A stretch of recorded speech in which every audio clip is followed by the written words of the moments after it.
Nah, di dalam situasi terlambat itu, tanpa kita sadari, ternyata kita sendirilah yang menjadi penghambatnya. Kita sendirilah yang menjadi penyebab utamanya. Karena persepsi manusia dengan Tuhan itu sangatlah berbeda.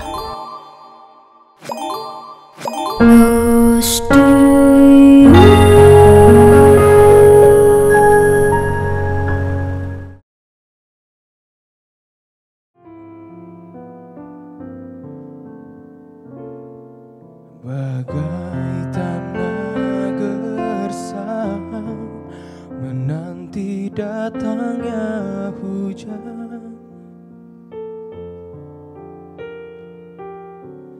begitupun jiwaku, Tuhan. Hanya Engkau pribadi yang mengenal hatiku, tiada yang tersembunyi bagimu. Seluruh isi hatiku Kau tahu, dan bawaku untuk lebih dekat lagi padamu, tinggal dalam indahnya dekapan kasih-Mu. Hanya Engkau pribadi yang mengenal hatiku, tiada yang tersembunyi bagimu. Seluruh isi hatiku Kau tahu, dan bawaku untuk lebih dekat lagi padamu, tinggal dalam indahnya dekapan kasih-Mu.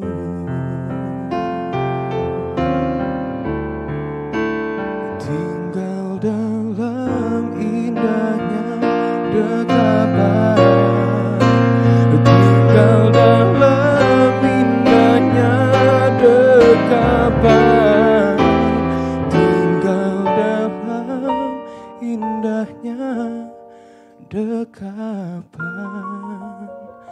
kasih-Mu.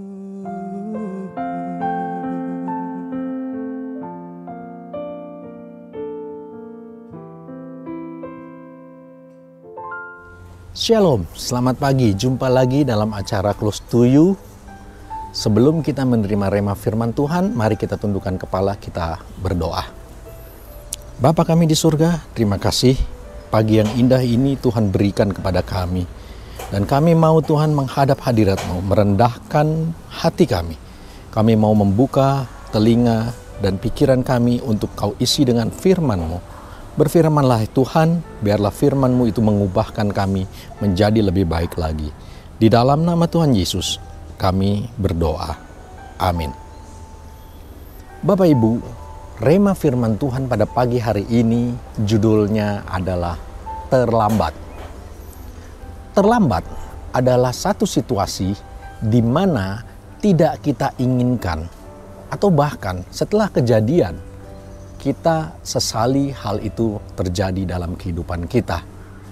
Contoh kata-kata terlambat yang kita alami, seperti kita terlambat mengumpulkan tugas atau pekerjaan kita. Kita terlambat membayar iuran, apakah tagihan bank, cicilan, ataukah hal lainnya. Kita terlambat pesawat, kita terlambat untuk naik kereta, dan kita ditinggalkan. Itu adalah situasi-situasi di mana tidak kita harapkan. Dan ketika hal itu terjadi, kita akan menyesalinya. Nah, di dalam situasi terlambat itu, tanpa kita sadari, ternyata kita sendirilah yang menjadi penghambatnya. Kita sendirilah yang menjadi penyebab utamanya. Karena persepsi manusia dengan Tuhan itu sangatlah berbeda. Bagi Tuhan, tidak ada yang mustahil. Tetapi bagi manusia, manusia mereka-reka dan manusia berpikir bahwa segala sesuatu itu yang diharapkan itu sepertinya mustahil. Tapi kita tahu bahwa semua rencana Tuhan dalam kehidupan manusia tidak ada yang gagal. Pasti terjadi. Hanya kita sajalah yang menjadi penghambatnya. Ada 2 contoh peristiwa terlambat yang saya catat di Alkitab. Bagi manusia terlambat, tetapi bagi Tuhan itu tidak. Yang pertama, dalam Yohanes 11 ayat 21 dan 32. Firman Tuhan mengatakan demikian. Marta dan Maria berkata, "Tuhan, sekiranya Engkau ada di sini, saudaraku pasti tidak mati." Kita tahu peristiwa ketika Lazarus menderita sakit dan berharap, saudara-saudaranya berharap untuk Yesus datang menjenguk. Dan ternyata Yesus tidak datang dan Lazarusnya mengalami mati. Hal inilah yang dikatakan oleh Maria dan Marta. Seandainya, sekiranya Engkau ada di sini, maka saudaranya itu pasti tidak mati. Mereka menganggap bahwa Tuhan Yesus itu terlambat datang sehingga Lazarus mati. Padahal kita ketahui bahwa Tuhan sengaja terlambat atau menunda kedatangannya karena peristiwa tersebut justru merupakan cara Tuhan untuk menyatakan kemuliaan Allah. Yohanes 11 ayat yang keempat. Yohanes 11 ayat yang keempat. Ketika Yesus mendengar kabar itu, ia berkata, "Penyakit itu tidak akan membawa kematian, tetapi akan menyatakan kemuliaan Allah. Sebab oleh penyakit itu, anak Allah akan dimuliakan." Jadi, Yesus tahu bahwa melalui penyakit yang diderita oleh Lazarus itu, justru kemuliaan Allah dinyatakan. Di situ Yesus mengambil satu peristiwa matinya Lazarus menjadi satu momen di mana dapat lagi dikatakan Yesus adalah Allah yang memiliki kuasa di atas segalanya. Kematian tidak dapat membatasi kekuasaan Tuhan.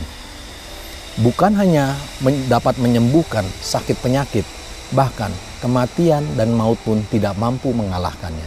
Tidak ada yang dapat mencegah untuk kuasa Yesus atau Allah dinyatakan. Terjadi mujizat Tuhan.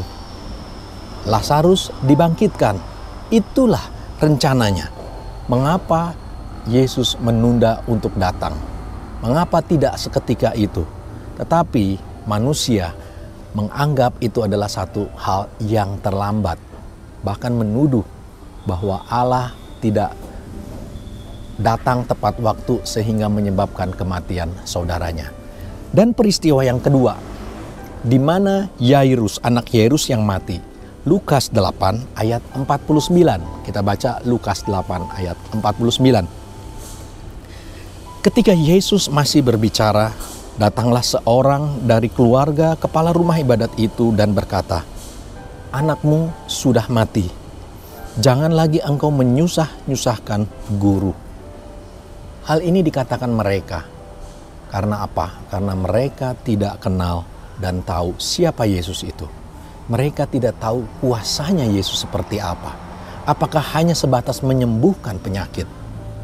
Mereka tidak tahu bahwa kuasa Yesus dapat membangkitkan orang yang sudah mati. Mereka tidak tahu siapa Yesus yang sesungguhnya. Seringkali kita alami hal seperti itu. Ketika kita mengalami satu kegagalan, kita merasa selesai, tidak ada harapan lagi.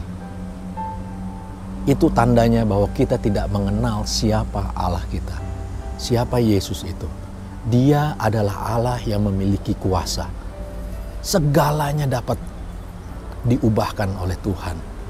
Yang hancur berantakan, Tuhan bisa bangun lagi kembali keluarganya. Yang sakit Tuhan bisa sembuhkan. Bahkan kematian pun dapat dilalui. Tuhan dapat membangkitkan. Itulah ketika kita memiliki satu pengertian, pengenalan kepada kuasa Tuhan, kita pasti tidak akan khawatir lagi. Kita tidak akan takut lagi. Bahkan kita tidak akan menyalahkan Tuhan ketika hal itu terjadi. Ada banyak orang yang mempengaruhi. Ketika Yairus, anak Yairus itu mati, dikatakan jangan lagi menyusahkan guru. Orang-orang di sekitar tanpa kita sadari mempengaruhi kita. Dia mengatakan bahwa sudahlah, jangan ganggu lagi. Jangan ganggu menyusahkan guru atau Yesus lagi. Teman-teman kita, saudara kita mungkin menasihati kita, sudahlah, awali lagi dari nol. Mulailah lagi, lupakan yang lama. Kadang hal itulah bukanlah merupakan satu nasihat, tapi justru meruntuhkan iman kita. Kita menjadi ragu, apa benar ternyata kuasa Tuhan itu terlambat. Kalau kita memiliki satu pengenalan kepada Tuhan, maka kita akan percaya dan tidak akan takut lagi. Apa jawab Yesus? Lukas 8 ayat yang ke-50. Tetapi Yesus mendengarnya dan berkata kepada Yairus, "Jangan takut, percaya saja dan anakmu akan selamat." Perkataan Yesus ini membuat orang-orang itu mulai menertawakan dia. Kita ditertawakan. Bahkan ketika kita tetap tekun dan berharap pada Tuhan, mereka katakan hal itu adalah sia-sia. Sudahlah, anak itu sudah mati. Tapi Tuhan melihat iman kita, keteguhan iman percaya kita kepadanya. Dan karena kita kenal kuasanya, maka segala yang kita hadapi, apakah itu sakit penyakit, problem rumah tangga, problem ekonomi, problem pekerjaan, ketika kita serahkan pada Tuhan, meminta pertolongannya, waktu Tuhan tidak ada yang terlambat. Kita akan bisa mengenal lebih dalam lagi kuasa Tuhan dalam hidup kita. Tuhan punya satu rencana yang indah dalam setiap hidup umatnya yang percaya kepada Tuhan. Oleh sebab itu, apa tindakan kita? Pisahkanlah diri kita dari mereka tersebut. Dan kita harus tetap bersekutu dengan Tuhan dan menjaga iman percaya kita. Jangan kita terpengaruh oleh orang-orang yang di sekeliling kita yang menganggap bahwa segala sesuatunya sudah terlambat. Segala sesuatu tidak ada lagi harapan. Ketika kita tidak dipengaruhi oleh mereka, kita tetap berpegang teguh pada janji Tuhan, maka kita akan mengalami mujizat yang baru dari Tuhan. Anak Yairus itu dibangkitkan, Lazarus itu dibangkitkan. Tentunya masalah kita seberapa beratnya itu, Tuhan pasti bereskan. Karena kita percaya kita punya Tuhan yang maha kuasa. Dan kita tahu bahwa Tuhan itu punya rencana dalam segala kehidupan kita. Sehingga kemuliaannya pasti dinyatakan. Satu hal, jangan kita takut, jangan kita khawatir, tapi tetap percaya kepada Tuhan. Ingatlah selalu, Tuhan tidak pernah terlambat. Tangannya pasti menopang kita. Ketika kita jatuh, kepala kita tidak akan sampai terantuk. Tuhan akan mengangkat kita dari setiap problem masalah hidup kita. Amin. Tuhan Yesus memberkati. Kita tundukkan kepala, kita berdoa. Bapa di surga, terima kasih firman-Mu kembali membuka pikiran kami. Ketika kami mengalami problem persoalan dan ketika kami mengalami kegagalan, kami sering kali dipengaruhi oleh orang-orang di sekeliling kita bahwa kami telah gagal. Tuhan, kami sadari kami memiliki Allah yang penuh kuasa, Allah yang mampu mengatasi setiap problem dalam kehidupan kami. Apapun itu, segala kekhawatiran kami serahkan ke dalam tangan kasih-Mu. Sehingga kami tidak lagi khawatir, tidak lagi mengalami ketakutan. Karena kami memiliki Allah yang sungguh luar biasa. Allah yang selalu tepat waktu, Allah yang memiliki waktu yang indah untuk dalam kehidupan kami, sehingga kami boleh menikmati kemuliaan Tuhan, kami boleh menikmati mujizat pertolongan itu dalam hidup kami. Apapun problem masalah kami pada hari ini, kami serahkan ke dalam tangan kasih kemurahan-Mu. Kuasa Tuhan bekerja, kami diselamatkan. Terima kasih Tuhan, dalam nama Tuhan Yesus kami berdoa. Amin. Demikian rema firman Tuhan pada pagi hari ini. Tetap semangat, jaga iman percaya kita, jangan terpengaruh orang lain. Sampai jumpa di acara Close to You berikutnya. Tuhan Yesus memberkati. Close to You.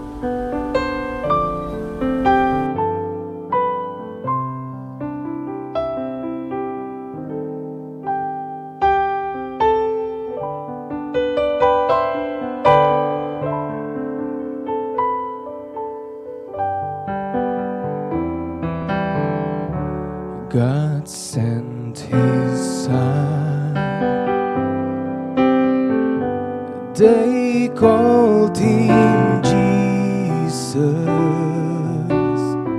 He came to love, heal and forgive. He bled and died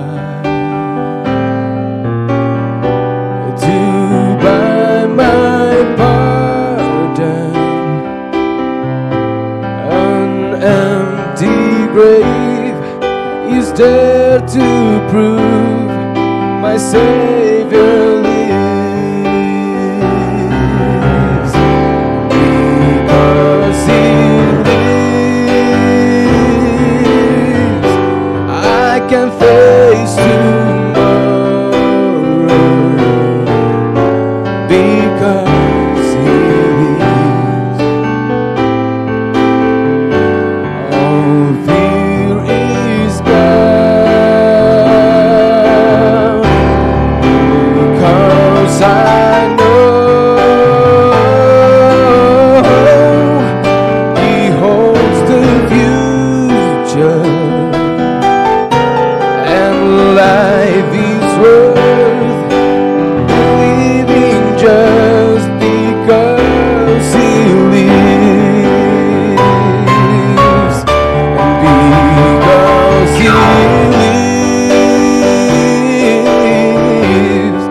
can